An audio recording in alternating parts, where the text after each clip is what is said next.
दोस्तों, ये घटना अलीगढ़ की है, जहाँ पर संगीता नाम की एक लड़की रहा करती थी। संगीता देखने में बहुत ही ज़्यादा खूबसूरत थी। संगीता की उम्र अब 20 साल हो चुकी है।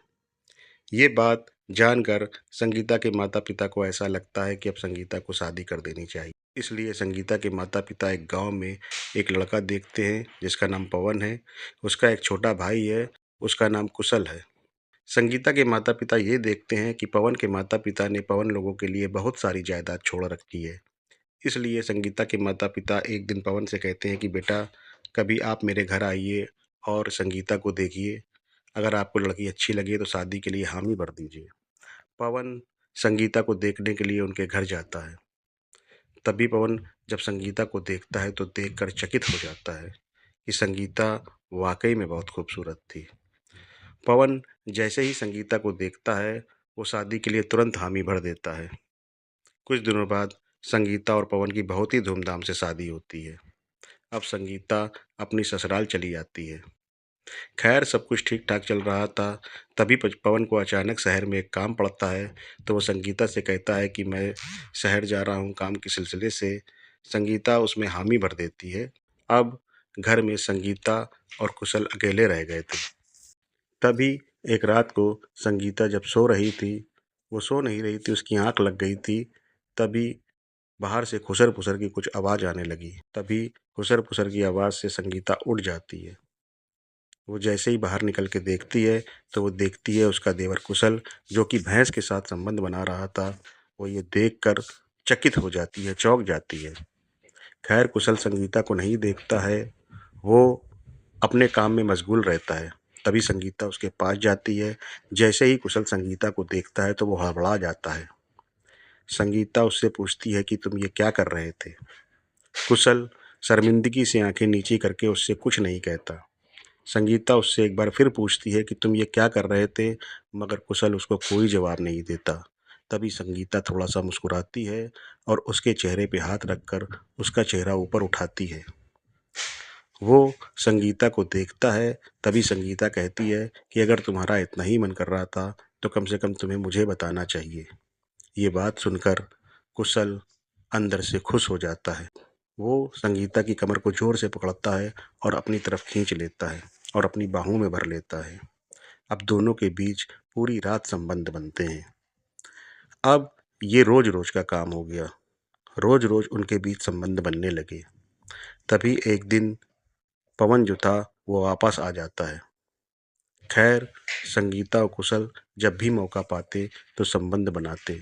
जब भी पवन बाहर जाता तो वो लोग संबंध बनाते। जब भी उन्हें मौका मिलता तो वो लोग संबंध बनाते। एक दिन संगीता की छोटी बहन रानी वहाँ पर रुकने के लिए आ गई। अब संगीता का कुशल के साथ संबंध बनाना बड़ा मुश्किल हो गया। तभी एक दिन संगीता को ऐसा लगता है कि उसकी छोटी बहन रानी सो गई है, जबकि रानी सो नहीं रही थी। वो थक चुकी थी, इसलिए अपनी पलकों को बंद करके लेटी हुई थी। जैसे ही संगीता कुशल के कमरे में जाती है, तो रानी को ये लगता है शायद संगीता शौच के लिए गई है। मगर काफ़ी देर ना आने के बाद रानी बाहर निकलती है और वो इधर-उधर देखती है। तभी जब वो कुशल के कमरे के करीब से जा रही थी, तो कुशल के कमरे में अजीब तरह की आवाज़ें सुनकर वो रुक जाती है।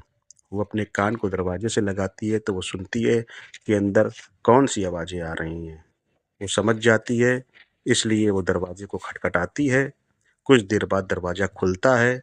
कुशल दरवाजे को खोलता है, तो वो देखती है कि संगीता अपनी साड़ी पहन रही है। ये देखकर रानी समझ जाती है। संगीता रानी को देखती है तो रानी के पैरों तले गिर जाती है। रानी भी ये सोचती है कि मैं अब क्या बताऊँ, ये मेरी बहन है, मैं इसमें क्या कर सकती हूँ। अगर मैं इसकी कोई बात किसी को बताती हूँ तो अपने ही घर की बदनामी है। खैर रानी संगीता से यही कहती है कि देखो, तुम जवानी के मज़े ले रही हो और अब मैं बस यही चाहती हूँ कि मैं भी जवान हो चुकी हूँ और मुझे भी इस तरह के मज़े चाहिए। संगीता ये बात सुनकर चौंक जाती है। वो समझ जाती है कि रानी को क्या चाहिए, इसलिए वो रानी से कुछ नहीं कहती और चुपचाप वहाँ से निकल जाती है।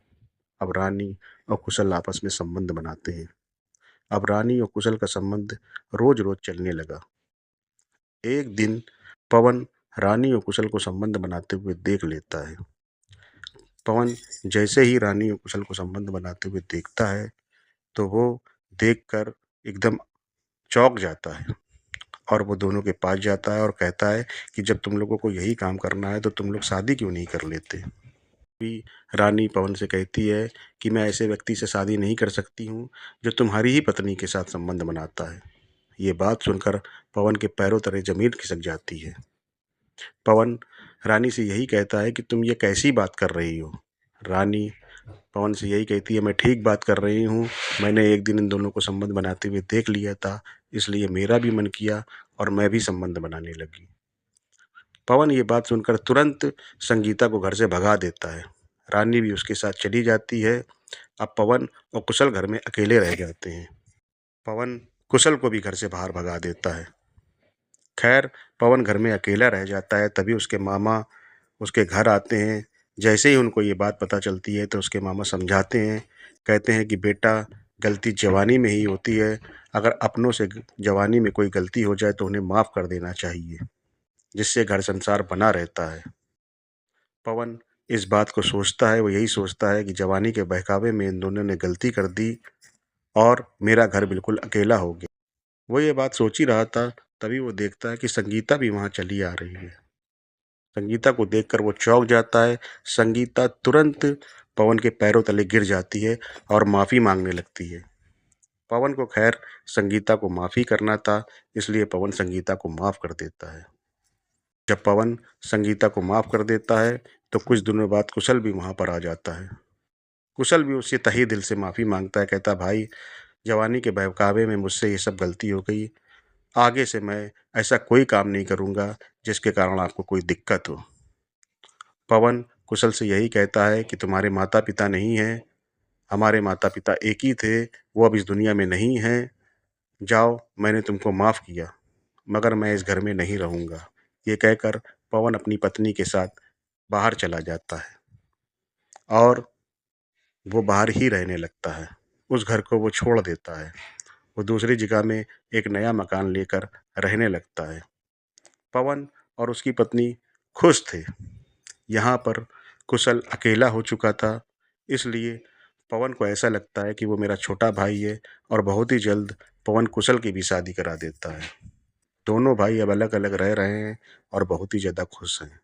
तो दोस्तों, मेरा ये घटना बताने का सिर्फ़ एक ही उद्देश्य था कि गलती जो है वो जवानी में हुई होती है, इसलिए अगर परिवार में कोई गलती हो जाए तो हमको उसको नज़रअंदाज करके आगे बढ़ना चाहिए, ना कि अपने परिवार को ही ख़त्म कर लेना चाहिए।